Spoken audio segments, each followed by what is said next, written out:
Cooking with the Nomad Cook. Man, have I got that song stuck in my head. Jody B, killing it with the intro music for Cooking with the Nomad Cook. How's everybody doing? It is Thursday, May 28th, 2020. The sun is out. It's springtime and summer. It's feeling good. Whoa! And the camera fell, everybody. Sorry about that.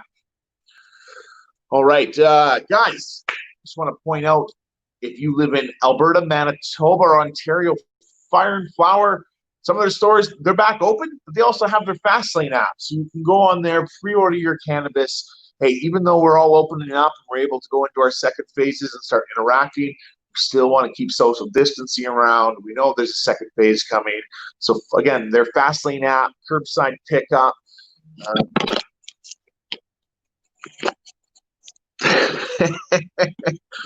All right, we fixed that problem. So yeah, their Fastlane app and curbside pickup. It's a perfect way to make sure you're doing your social distancing. And again, quick and convenient way to get your cannabis. So today we're going to connect with Scott Holden out of Colorado. He is the CEO and founder of Lab Effects and CBD Global. If you've been following the Nomad Cook's Instagram, you would have seen him a couple times throughout the month of April as we were doing Terpene Thursdays and starting to just sort of, open the dialogue on terpenes and that. Myself, I just got to go back to work here in the last little bit. I've done a couple small dinners for, 6 people at a time, but it's the first full menu I put out there that incorporates terpene in every course. And it has a purpose for going in there. It's giving a story. When I get up to introduce the course, it's really diving in, introducing why I put this terpene in there, what it is, and the feedback has been great so far. Apologize about that. All right, so let's go connect with Scott Holden out of Colorado. Scott. Travis, how are you? Good. How are you doing? Doing well, man. Good to see you. Connect with you again. Yeah, on YouTube now. Yes, YouTube, Facebook. This was a great little sort of switch up we did, and really able to build sort of more content in there. When we originally started, it was kind of a reaction to the time we were living in and what was going on around. And I'm happy with the pivot transition to how we're sort of delivering this now. Yeah, and look at the quality now. Yes, the right. Quality is a lot better. Yeah, absolutely. So, what have you been up to? I know we were kind of chatting a little bit in the back room there. At things are slowly starting to open up, and you're seeing a little bit of change of where you're at. A little bit for everybody. A lot of businesses are still kind of in a holding pattern. The poor restaurants are being given somewhat mixed information, but they're being allowed to open back up with patio restrictions, things like that. As I was mentioning, bars, they're given really limited ability to do things, but depending on the county you're in, some of them have kind of taken things into their own hands and decided to just open up to patrons who are comfortable. And for those who aren't, they can wait. But like in Golden, where we're at, a lot of the biker bars have already opened their patios and people have flooded in. So it's slowly starting to change, but who knows what'll happen. Things could always reverse back into another direction, and we just keep working. Yeah. I mean, I'm almost expecting there's going to be a second wave of this, right? And, I just hope, what I've been saying up here, I think that, our government in Canada has done a good job, but we can't regress back into a total shutdown. I just hope that, the people that are in charge are preparing for the fall. But, in the meantime, we're here now. We've all been cooped up. We're finally getting to go out.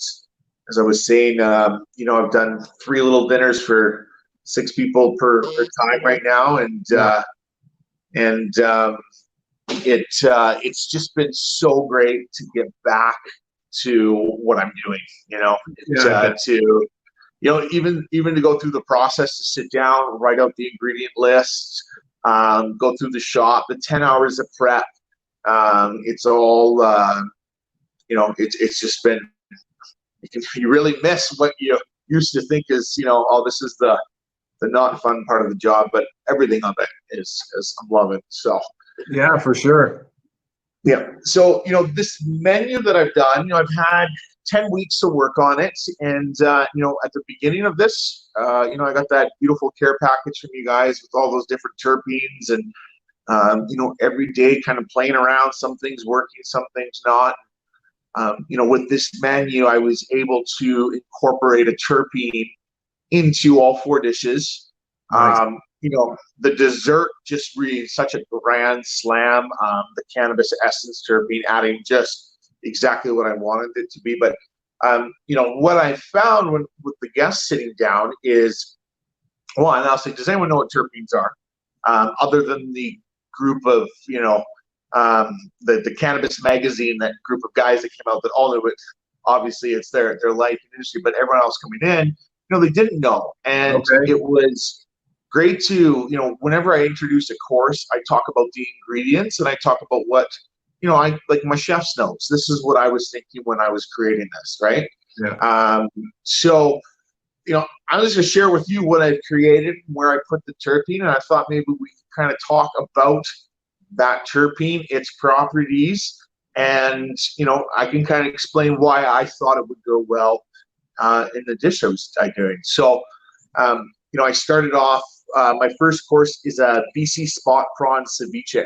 So being spot prawn season out here, I've got these beautiful spot prawns that, we buy fresh, deshell, dehead, cut up, and add in with some lime juice. And the lime juice, I've added just a couple drops of the Pineapple Express terpene. These are the prawns that you caught in the morning, right?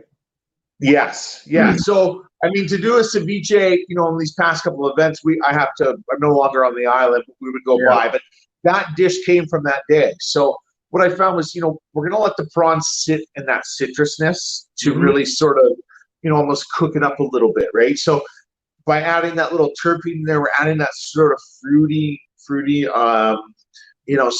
aroma that you get from that Pineapple Express. It's got a little bit of gas to it, I find. Yep. And then I start building in all the support. We had some grapefruit. That's going to add that sourness on the dish. Some pomegranate seeds for some texture, avocado, scallion, and then just top off with a little bit of oil. And, the freshness of the prawns, people are loving it. But then they're like, what's that taste? Right? You can see it. They're going back in for seconds. And I'm like, that's the terpene. What I find is the terpene is just, it wakes the palate up. All of a sudden, you're like at full attention. You're like, oh. And, I just feel like it's the perfect starter. So the Pineapple Express terpene blend, do you know just offhand what sort of the main terpene compounds are in that strain? It is very much a combination of diesel profiles and notes mixed with a lot of the fruity ones. So depending on whether you're getting the cannabis profile or the one that's enhanced with cannabis-derived terpenes, that's going to determine, how close it is to that particular flower. But nevertheless, you are going to have a lot of the limonene in there, and some of the gassy notes that you would be, common to OG strains. So that's that fuel that you're tasting. And then the cannabis-derived infusions that we do with that one. I don't think you have that one yet. I think you just have the cannabis profile. That will give you an entire different experience if we send that one out to you, which we should. So, I was mentioning we have 5 different bases that we use. So the profiles that you received, you also got the Cannabis Essence, which was a universal cannabis-derived terpene that's a little bit more nutty and skunky. That's the one. But we will provide you with about 5 more to hit those notes of all the fruity strains, the fuel, diesel, gassy strains, the nutty, earthy strains, and then floral, as well as your general skunkiness. And then everything's a hybrid out there, right? So a lot of the strains that you see are going to be a combination of those two. So the base will be a combo of what those cannabis-derived terpene foundational aromas are, and then we'll fortify the profile from botanical terpenes with that to make sure none of those notes are missing. We're calling that cannabis hybrid terpenes. It's the most effective way to basically make it affordable, scalable, and consistent and standardized. So that's the next kit. That's the next groupings that you're going to get. So try that, and you'll be able to play a little bit more. Where I think you mentioned before, you were messing with ice cream. You'll be able to play with a lot more different dishes on the fruity side or the chocolate side. So that would be great. Those two primaries.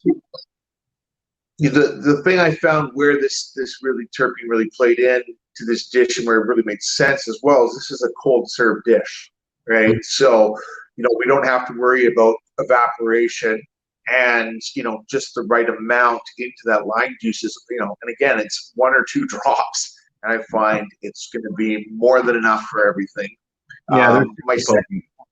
My second course, I'm doing a wasabi sesame crusted lamb lollipop with a rainbow carrot salad, and then I've made this. It's a balsamic ponzu reduction sauce. So I am heating like a soy and a mirin and a balsamic vinegar, heating it up, kind of bubbling it down, thickening up. I'm then taking it off. So I'm adding some lime or lemon zest in there. Yeah. And then I've dropped in a little bit of, once it's cooled down, I drop in the limonene. And it's just a nice little touch on the plate. Again, the sauce is being served at room temperature. So, I even played around with a couple different batches. What actually happens if I try to add it in while I'm cooking it all? Well, it's completely lost, but you just kind of get that that perfumey note at the end without no flavor when you try to cook it, right? So it was a perfect little bit there. And then with the dessert, again, a Cannabis Essence, the terpene you sent out, the Cannabis Drive one, with pistachios and an ice cream. And then we did a praline pistachio basket that we did a little bit of berry gastrique, some mint, and just kind of really, again, trying to sort of promote that Romulan haze strain, which is my favorite. And just saying to people, when I smell that fresh Romulan haze bud, this is what I see in my mind food-wise. And, I always wait. Whenever there's a dinner, there's always, this is a good sign if you're having a good night, they'll hit that moment of dead silence. And if it doesn't happen on the lamb, it happens on the dessert with this one. Just the room is just dead silent, and I'll look at whoever I'm working with, and I'll just, we did it. Did you infuse any terpenes into the lamb? No, not into the lamb. But what we did, so what I do is I French it up, cut all the fat off. Then I actually marinate it overnight in a wasabi horseradish sauce. So normally you do it with hot mustard. That spiciness will cut through the gaminess of the lamb. Then I've made a crusting for it. That's wasabi nuts, sesame seeds, nori, which is the sushi wrap, a little togarashi. But then I take the flour that's left over after I make an extraction. So I make my butter or my oil extraction. Mm-hmm. I keep that flour and I'll dehydrate it, right? Now, and then I add it into the spice rub. And now it doesn't add any more THC. It doesn't affect the body. It's more of a flavoring. And again, to sort of go back to, zero waste. Let's use the whole plant. How can I stretch that dollar that I spent on this product? Yeah. So that. What other dish did you experiment with? I experimented like some things that did work. Yeah. Sorry. You did tacos? We did tacos. So again, what I found is that anytime you're going to add a sauce on at room temperature, if the protein is hot, you'll be okay with it. Yeah. If you add it onto that protein and then try to reheat the protein, you lose the terpenes. Yeah. So we did an El Pastor taco. And, you know, the marinade that we soaked the pork in before we skewered it up, we save that, we reduce it down, we thicken it up. And then once it's cooled down, we added myrcene again to try and hit that mango note, the hoppy lemongrass sort of flavor we can all pull there. And then once the pork comes out and it's all diced up and we're ready to serve it, we just recoat it with that sauce. So just kind of finish it, right? So that really worked. You know, I tried to do a pasta where I added, you know, the terpene and the oil into the dough before I made it. Didn't work, right? Because residual left.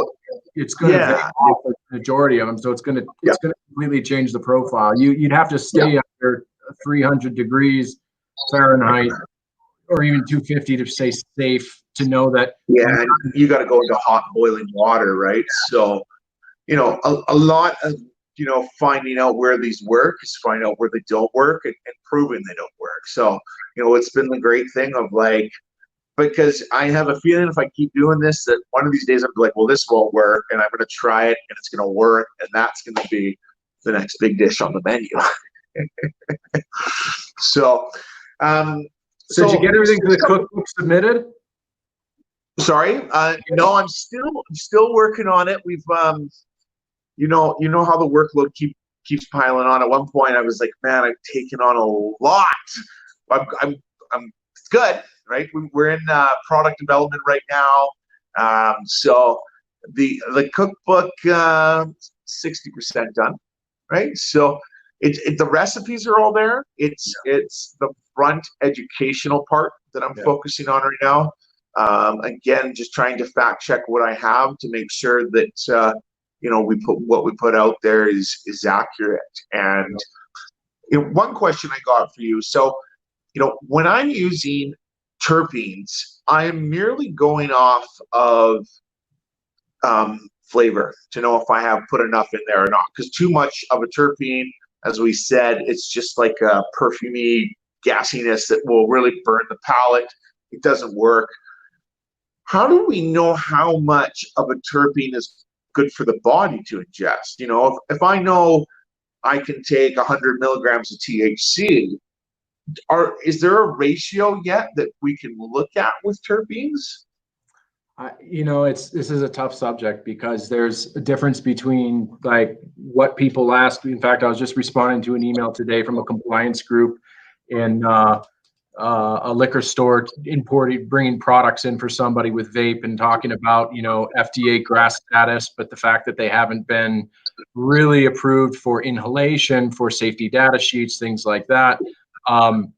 Everybody's working with the best information that they have, and historical, you know, in what we've discovered historically of cannabis existing for, you know, decades now, especially in the last 10 years when terpenes have really started to appear in manufacturing. There is a different ratio that manufacturers should, and we do recommend for different types of applications. But it's very subjective. You know, we have a client in Australia that we're having to do a liability waiver for right now because they want to create a tincture upwards of 20% concentration of terpenes for ingestion. To me, that's when you start referring to the poison and labeling warning associated with safety data. I would never recommend that much. Typically, we try to mimic what naturally exists on plants in nature. And it depends on ingestion for vape, things like that. They're very powerful. So in a tincture or an edible or a gummy or culinary, anything, very, very tiny amounts are needed. When it comes to vape, people usually use a lot more, but you know, we're talking like a 1% for ingesting in products. In culinary, anything that we're doing, whether it's a drink infusion, you're usually talking about a drop. Put into a 12 to 16 ounces of fluid. A single drop will have the effect that you want. And into a sauce, it's really flavor to taste, right? How strong is your sauce? Is it spicy? Does it have pepper notes to it? Is it sweet? all of that's going to impact what brings out the terpenes and whether it mutes it or helps to amplify it. So the answer is it's an open field of opportunity for people to experiment, put in their input. But from typical manufacturing standpoints, we very much give guidance to companies on what historically has been successful.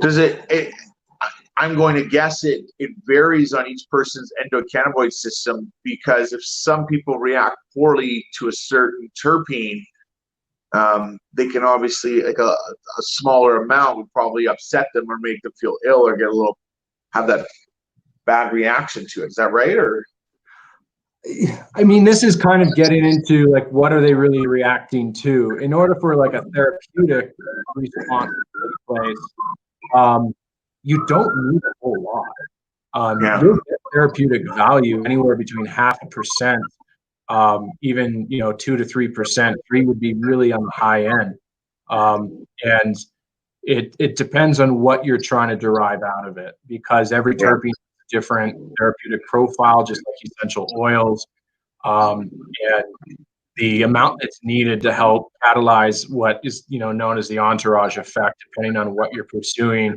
or whether you're trying to really interact with the body's different modulating systems that operate with botanicals. Because what people don't know is that very, very few terpenes, and we're talking 1 to 2, have been identified to actually operate on the endocannabinoid system. They don't really use ECS. They work through different pathways. So although all those different biological pathways work together in synergy to help the body have a physiological response, they're not all triggering the same receptors. So you don't always need a lot. You asked about adverse reactions. It's very rare that we've seen someone have an adverse reaction, and it's typically, if that happens, it's not the terpene itself. It's a blend of some kind. Like essential oils that people are sensitive to. Essential oils, terpenes are only some of the active molecules in there that make up 30 to 40%.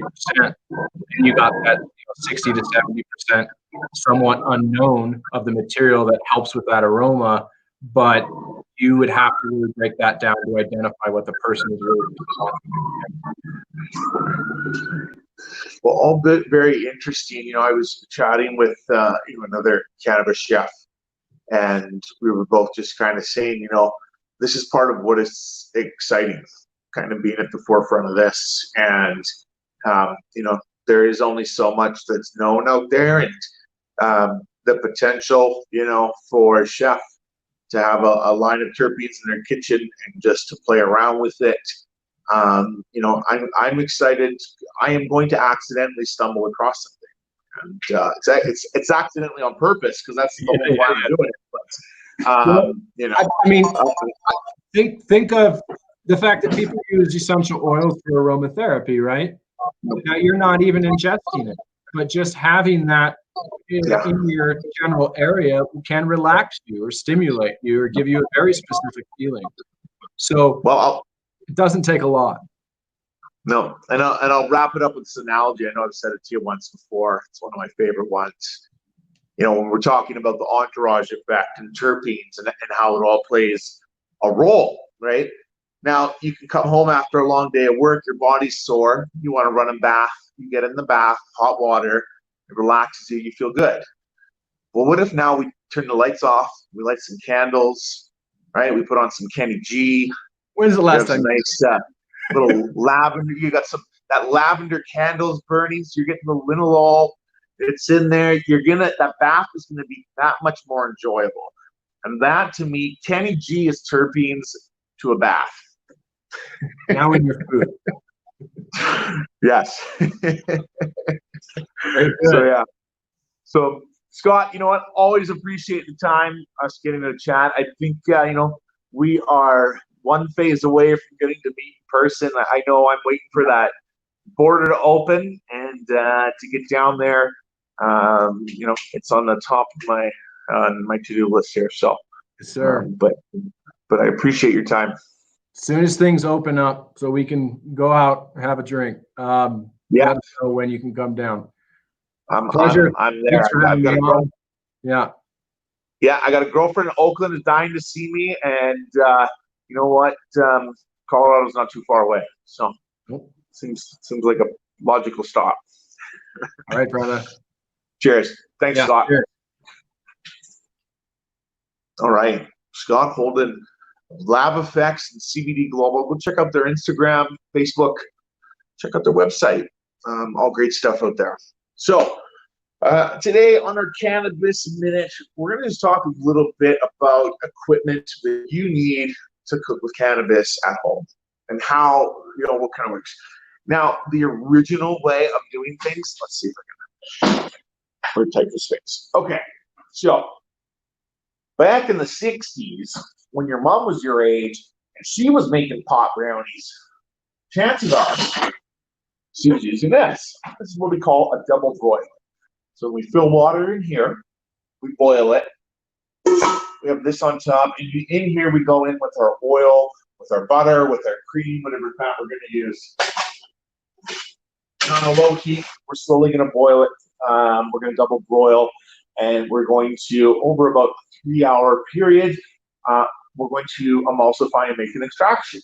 Now, what are the downsides of the double boiler? A couple things. One, it's going to stink your place out. So unless you have your own house or your own place where you don't have neighbors and you're not in an apartment building, and you like the smell of pot butter, then that's okay. But when we do this, one of the things that we're going to face is evaporation loss, right? With the Levo machine and with the Ceviche, which we'll touch on both a little bit later, we're not losing that evaporation because of the technology that's set up. So, and thirdly, by the time we go to, cheesecloth and strain out our extraction, it's going to be very hard to determine what your dosing level is, right? Your dosage per tablespoon is. The reason being, okay, again, in this process, we're losing evaporation, right? We're losing some of the content. We don't know exactly how hot it is, right? So we don't know the full temperature that the cannabis is cooked at. By the time we restrain it to the end,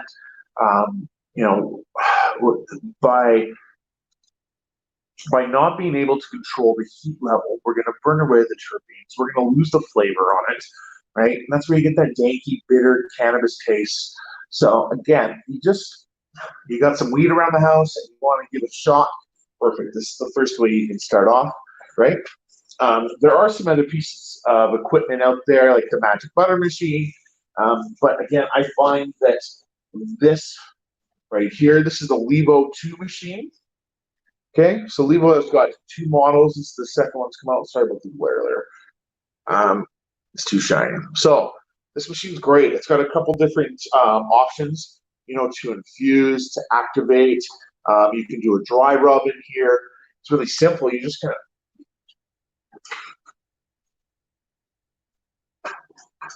So in here is a little cage mold. And what you do is you fill that up with your butter and oil.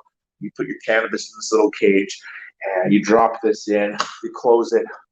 You press the button. Bing. You pick your temperature. You pick your time. You leave it. Once it's done, it's done. There's no mess. There's no smell. It's a beautiful transition. One of the only downsides is I find myself is the actual little cage here. You can only fit about 10 grams of cannabis in there, and by bunching it all up in that, we're not going to get a lot of that plant matter out there. It's going to get stuck in the middle where all that cannabis is kind of jammed in. So a little hack that I learned from Jeff, the 420 chef, is you actually take the cage from a French press and you can actually insert it in there, and that'll act as your filtration system. And then you can put about 3 times, so about just over an ounce, about 30 grams went in there. I like going at a very high yield of THC when I do make my extractions. The reason being, later on, I can dilute it down to the amount that I need, right? It's really hard to kind of increase and add it up. But, if it's 100 milligrams per tablespoon, I know if I take a teaspoon of that, which would be 25 milligrams, and I add it to another 3 teaspoons of non-infused butter. We mix that in, nice lightly emulsify without heating up too much.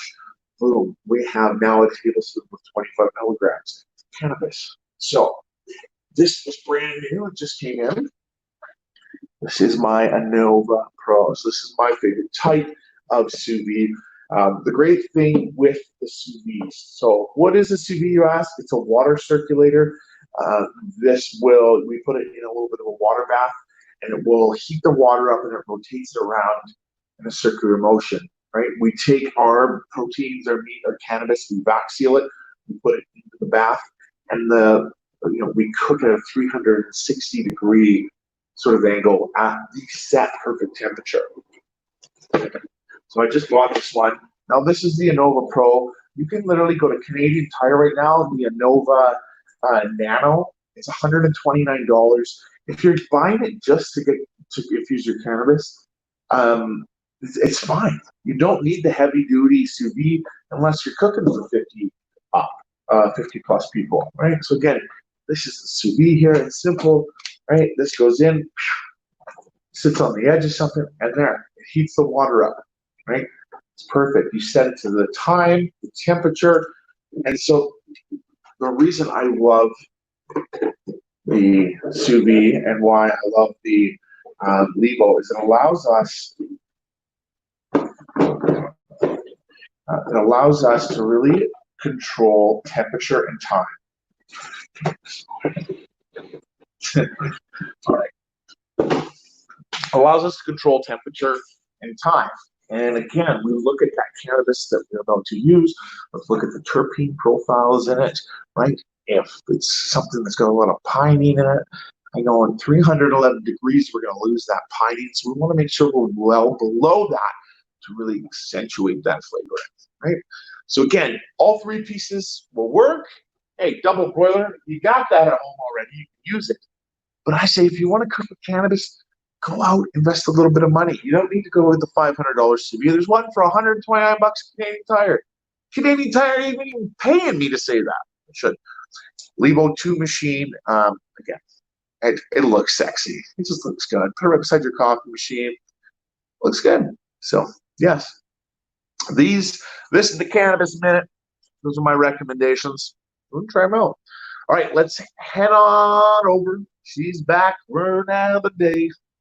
Taryn Barker from the Little Butcher Shop out in Port Moody is going to talk about different cuts of meat. Taryn? Hi guys, I'm Taryn Barker, owner and head butcher here at the Little Butcher in Port Moody, BC. Today we're going to talk about 5 easiest steaks to grill and the most accessible. You should be able to find all of these steaks at any grocery store or butcher shop. First of all, you have the tenderloin. A little bit of fat marbling in there. Not as much flavor, but very tender. This steak is great for anyone who wants their steak cooked well, or medium, and also rare. Sirloin is the next one up. A little bit more fat in there. Maybe not quite as tender as the tenderloin, but a little bit more flavorful. Great marinated steak and a very easy grill. Next up, we've got the ribeye, probably one of my favorites. Lots of nice fat distributed throughout this steak and marbling. Very flavorful, very tender, very juicy, great steak. Sirloin caps next up, or picanha, kind of a newer steak we've been doing. Nice shape to this one, nice size. A little bit of fat marbling throughout it again, and then it usually has a nice cap of fat along the side. Very flavorful and pretty tender as well. Last but not least, the New York strip loin. Nice strip of fat along the side here. Beautiful marbling within the steak. Very flavorful and very tender steak. Last tip for you guys, if you notice, all of these steaks are about 1 inch thick, maybe 1 1/4. Makes it very easy to grill, 3 to 4 minutes on each side. It should be a nice medium rare. And that's it, guys. Get grilling. Thanks for supporting your local butcher. Yeah, guys, get out there and support your Little Butcher. Hey, if you're from the Lower Mainland, okay, the Little Butcher Shop is open on Saturday. Okay, the first person to go to the Little Butcher Shop and say, I love the Nomad Cook, you're going to get a free pack of steaks. That's 4 strip loins that I bought for you. They're there. All you got to go in, say it. You're the first person to say, I love the Nomad Cook. Those steaks are yours. But get out there and support your local butcher if you can. These girls work hard. All right. If we're going to have a steak, let's have a drink. Let's go check out the guys in Toronto. Steve T, what do you got?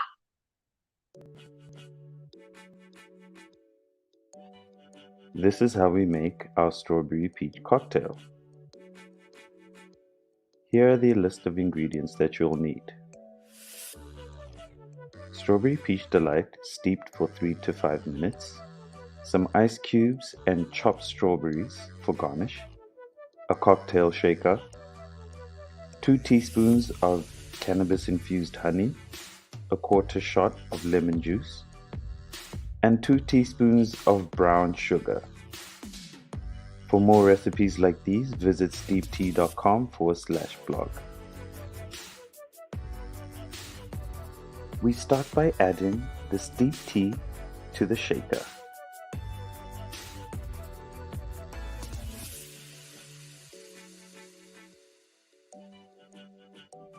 Next, we add the honey solution. Remember, 2 teaspoons equals 16.33 milligrams of THC or CBD. Next, we add the quarter shot of lemon juice.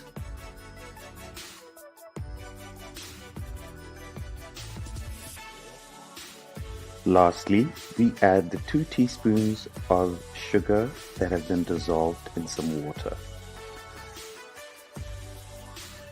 Place the cap back onto the shaker, give it a good shake.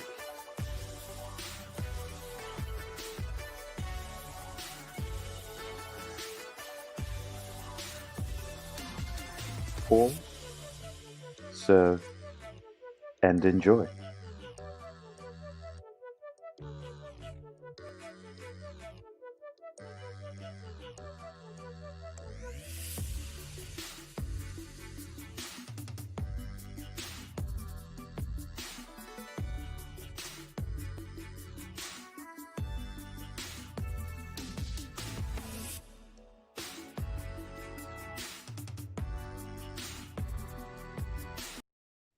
Ooh, that looks tasty. I miss those guys at Steep. I can't wait to get back out to Toronto. It's always fun using their teas to sort of pair with our dinners and that. Hey, if you're in Vancouver, we're actually doing little pop-ups. We take 6 people Thursday, Friday, Saturday. We are almost sold out next weekend. If you want to come, there's a couple seats left for Friday. A couple seats left for till Saturday this week if you want to come. So shoot us a message if you're interested. It's 4 courses. Again, we're taking all the social distancing practices, health and safety procedures very seriously. Mask, gloves, everyone's in separate tables. There's hand sanitizer. You know, we're using water bottles and things that, so we don't have a lot of contact going on. So I would love to have you come out. But, was just out in Calgary. It was really nice to get back to Alberta. Being up in Calgary there is the hometown of our next musician. Just want to thank everyone for tuning in. And I want to thank Fire and Flower for their support over the last couple of months. So check out their Fastlane app, curbside pickup in Toronto. But we're going to close out tonight with Rachel Geek, Calgary, Alberta. Love you, everyone. Wash your hands.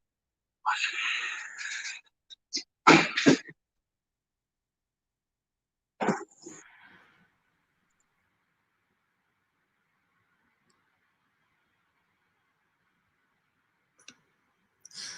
Hi, I'm Rachel Geek.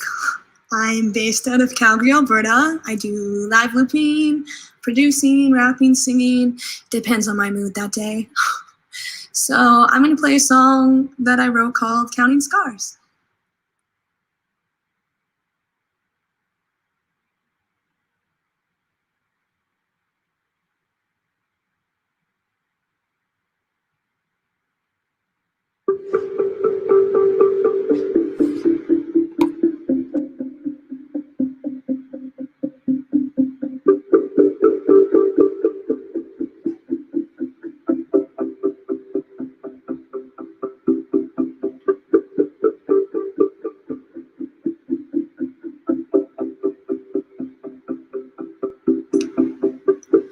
I've been counting scars.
I'm still alive, and they can never take that.